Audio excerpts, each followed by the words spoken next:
വണ്ടി വന്ന് മുറ്റത്ത് നിന്നതും സിറ്റൗട്ടിൽ തന്നെ കാത്തു നിൽക്കുകയായിരുന്നു ഉമ്മ. ഉമ്മയെ ഒന്ന് നോക്കുക പോലും ചെയ്യാതെ അമീന കടുത്ത ദേഷ്യത്തോടെ കാറിൽ നിന്നിറങ്ങി നേരെ റൂമിലേക്ക് നടന്നുപോയി. അവളുടെ ആ അഹങ്കാരം നിറഞ്ഞ പോക്ക് കണ്ട് ഉമ്മയുടെ മുഖം മങ്ങി. ഹാഷിം വണ്ടി ഒതുക്കി നിർത്തി പതുക്കെ ഇറങ്ങി വന്ന് സിറ്റൗട്ടിലെ ചെയറിലേക്ക് തളർച്ചയോടെ വന്നിരുന്നു. അവൻ്റെ മുഖത്തെ കടുത്ത നിരാശയും വിഷമവും കണ്ടതും ഉമ്മ നഫീസയുടെ നെഞ്ചു പിടഞ്ഞു. അവർ വേഗം ഹാഷിമിൻ്റെ അരികിലേക്ക് ചെന്ന് അവൻ്റെ തോളിൽ കൈവച്ചു. എന്താ മോനെ, എന്താ ഓൾ ഇത്ര ദേഷ്യത്തിന് മുകളിൽ കയറിപ്പോയേ? ഹോസ്പിറ്റലിൽ അഫ്സലിന് കുഴപ്പമൊന്നുമില്ലല്ലോ, നീ എന്താ ഒരു ഉഷാറില്ലാത്തതുപോലെ ഇരിക്കുന്നത്? ഹാഷിം അത്രയും നേരം ഉള്ളിൽ ഒതുക്കി പിടിച്ചിരുന്ന സങ്കടവും ദേഷ്യവും നിയന്ത്രിക്കാൻ കഴിയാതെ ഉമ്മയുടെ മുഖത്തേക്ക് നോക്കി. ഇന്ന് ഹോസ്പിറ്റലിൽ വെച്ച് അമീനയും ഫസീലയുടെ ഉമ്മ ഫരീദയും ചേർന്ന് കാണിച്ച എല്ലാ കള്ളത്തരങ്ങളും ചതികളും അവൻ ഓരോന്നായി ഉമ്മയോട് പറഞ്ഞു കൊടുത്തു. ഫസിയെ അവർ എത്രത്തോളം ക്രൂരമായി അപമാനിക്കാൻ നോക്കിയെന്നും താൻ ഇടപെട്ടിട്ടാണ് അമീനയെ പിടിച്ചു മാറ്റിയതെന്നും അവൻ തുറന്നു പറഞ്ഞു. മരുമകളുടെ ഈ ചതികളെക്കുറിച്ചും മാറുന്ന സ്വഭാവത്തെക്കുറിച്ചും കേട്ടപ്പോൾ ഉമ്മ നഫീസയുടെ കണ്ണുകൾ സങ്കടം കൊണ്ട് നിറഞ്ഞു.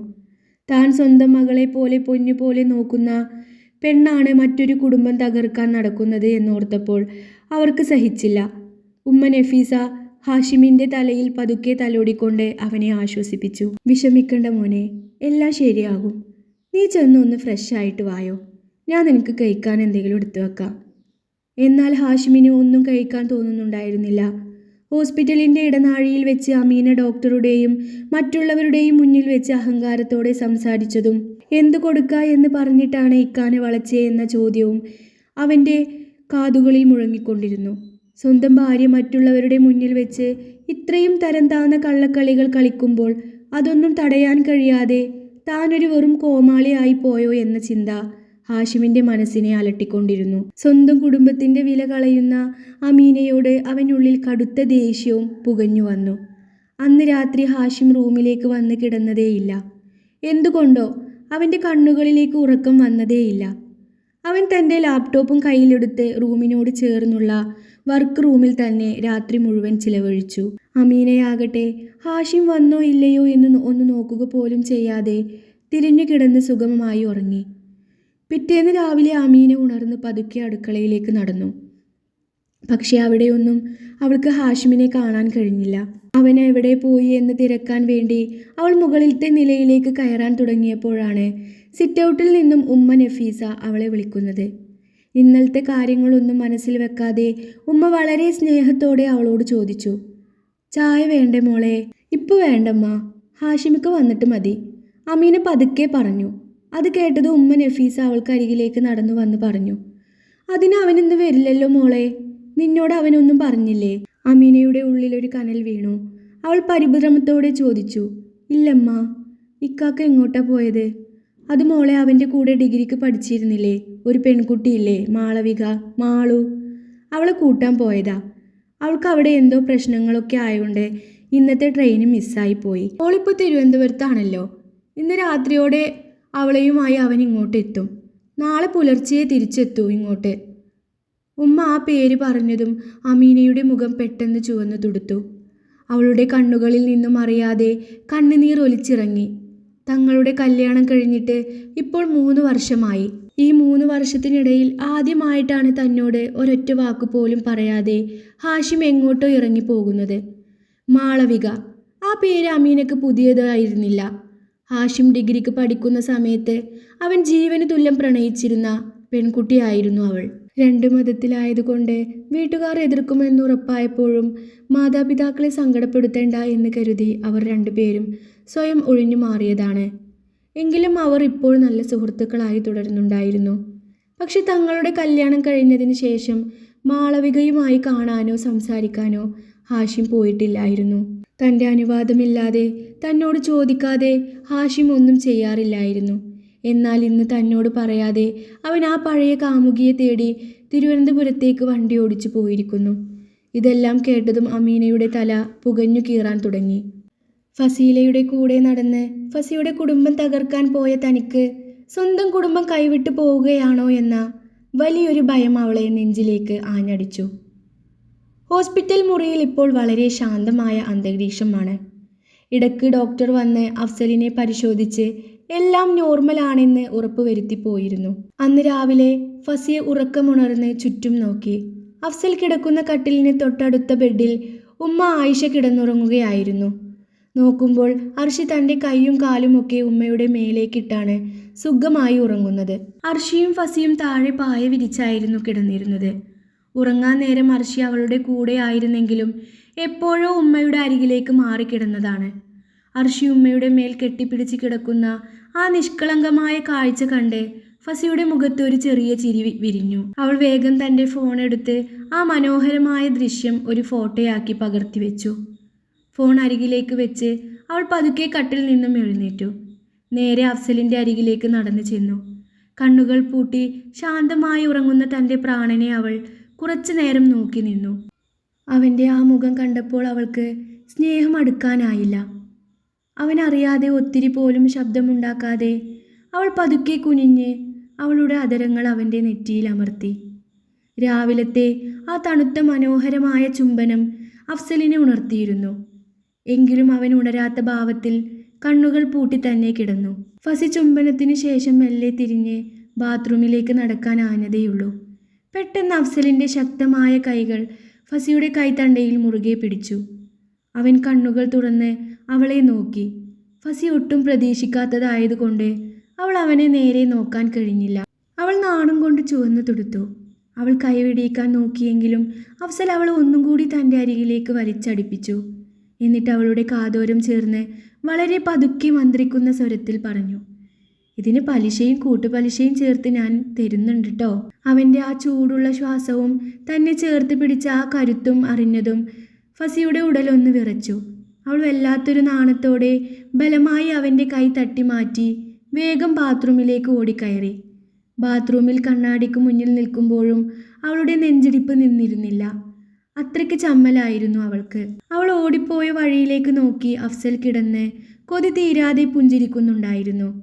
എന്നാൽ ഈ സംഭവങ്ങളെല്ലാം ഒന്നുപോലും വിടാതെ കണ്ട് ഒന്നും അറിയാത്ത മട്ടിൽ ബെഡിൽ കിടക്കുന്ന മറ്റൊരാൾ അവിടെ ഉണ്ടായിരുന്നു. അത് അർഷിയായിരുന്നു. അവൾ ഉറക്കം നടിച്ച് പുതപ്പിനുള്ളിലൂടെ ഇതെല്ലാം നോക്കുകയായിരുന്നു. അർഷി മനസ്സിൽ വിചാരിച്ചു, "എൻ്റെ ഉമ്മച്ചിയെ, രാവിലെ തന്നെ കട്ട റൊമാൻസ് ആണല്ലോ കണി. ഇന്നത്തെ ദിവസം അടിപൊളിയാവുമല്ലോ. വിറ്റകൾക്ക് നേരെ ചൊവ്വ ഒന്ന് റൊമാൻസിക്കാൻ പോലും അറിയില്ലല്ലോ. നാണം കുണുകികൾ. ചേ, മൊത്തം മിസ്സായി." അവൾ അറിയാതെ മനസ്സിൽ പറഞ്ഞത് ഉറക്കെയായിപ്പോയി. അത് കേട്ടതും അഫ്സൽ പെട്ടെന്ന് കണ്ണ് കൂർപ്പിച്ച് പിടിച്ച് അവളെ രൂക്ഷമായി ഒന്ന് നോക്കി. പിടിക്കപ്പെട്ടു എന്ന് മനസ്സിലായതും അർഷി വേഗം തലവഴി പുതപ്പ് മൂടി ഒന്നും അറിയാത്തതുപോലെ കിടന്നു. അനിയത്തിയുടെ ആ കള്ളത്തരം കണ്ട് അഫ്സൽ മുഖത്ത് കൈവച്ച് ശബ്ദമില്ലാതെ ചിരിച്ചുപോയി. ആ ഹോസ്പിറ്റൽ മുറിയിൽ ദിവസങ്ങൾക്ക് ശേഷം സ്നേഹത്തിൻ്റെ വസന്തം തിരിച്ചെത്തിയിരുന്നു. കുറച്ചു കഴിഞ്ഞ് ഉമ്മയും ഉപ്പയും അവർക്കെല്ലാവർക്കും കഴിക്കാനുള്ള രാവിലത്തെ ഭക്ഷണം വാങ്ങാൻ വേണ്ടി താഴെയുള്ള ക്യാൻറ്റീനിലേക്ക് പോയിരുന്നു. അവർ പോയതിന് ശേഷമാണ് അഫ്സലിന് അത്യാവശ്യമായി ടോയ്ലറ്റിൽ പോകേണ്ടി വന്നത്. സാധാരണ അവൻ്റെ ഉപ്പയാണ് താങ്ങി പിടിച്ച് കൊണ്ടുപോകാറുള്ളത്. ഉപ്പയില്ലാത്ത ഈ സമയത്ത് എഴുന്നേൽക്കാൻ ഒട്ടും വയ്യാതെ വലിയ ബുദ്ധിമുട്ടോടെ മുഖത്ത് നല്ല അസ്വസ്ഥതയോടെ അഫ്സൽ ബെഡിലിരുന്നു.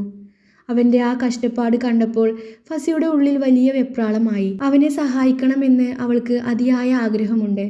പക്ഷെ ഒരു മടിയും നാണവും കാരണം മുന്നോട്ട് എങ്ങനെ പോകുമെന്നറിയാതെ അവൾ കൈകൾ കൂട്ടിപ്പിടിച്ച് ടെൻഷനോടെ നോക്കി നിന്നു.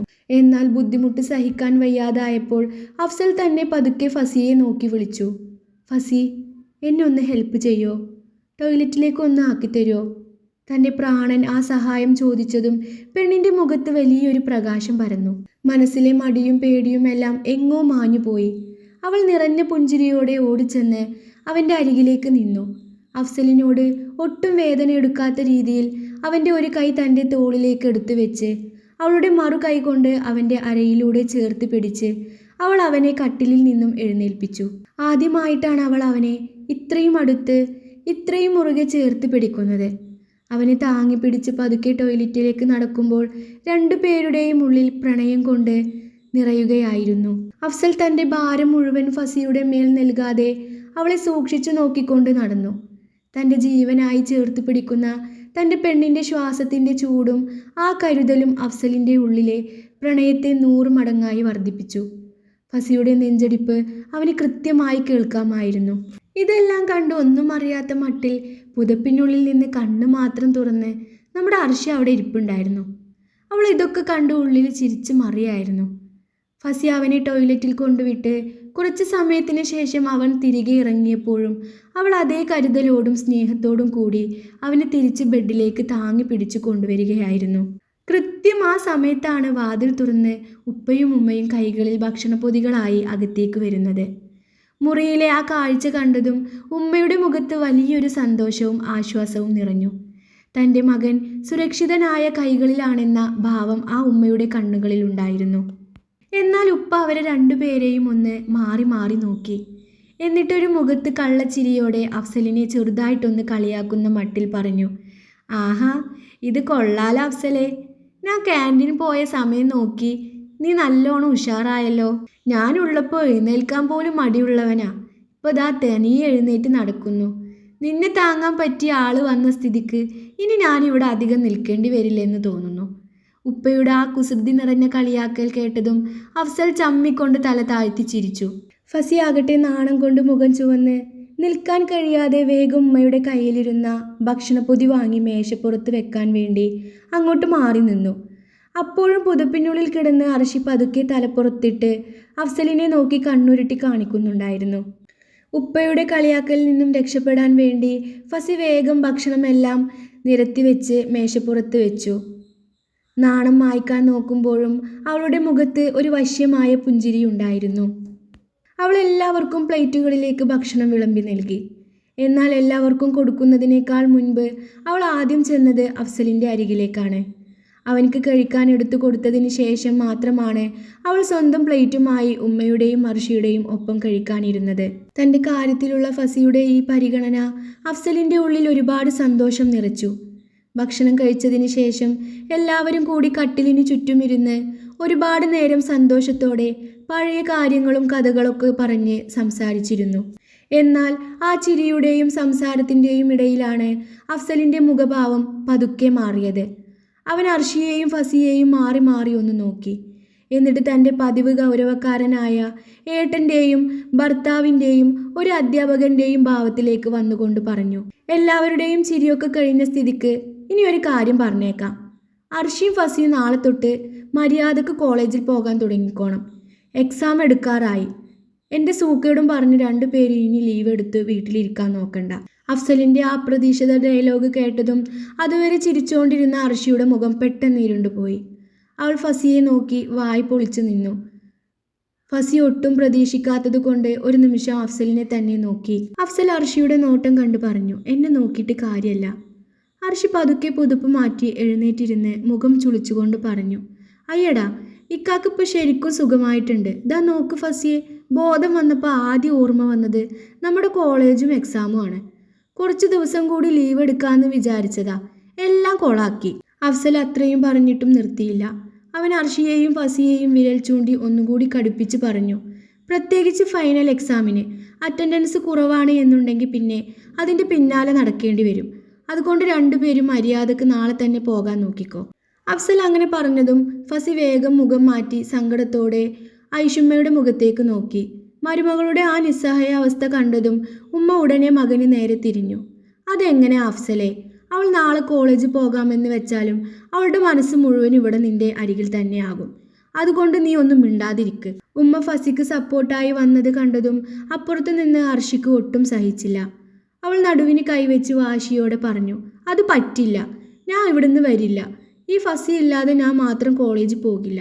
അങ്ങനെ അർഷിയും ഫസിയും തമ്മിൽ കോളേജിൽ പോകുന്ന കാര്യത്തിൽ വലിയൊരു വാശിയിലായി നിന്നു. അവരുടെ വാശി കണ്ട് ഉമ്മ പതുക്കെ ആലോചിച്ച ശേഷം വലിയൊരു ഐഡിയ മുന്നോട്ട് വെച്ചു.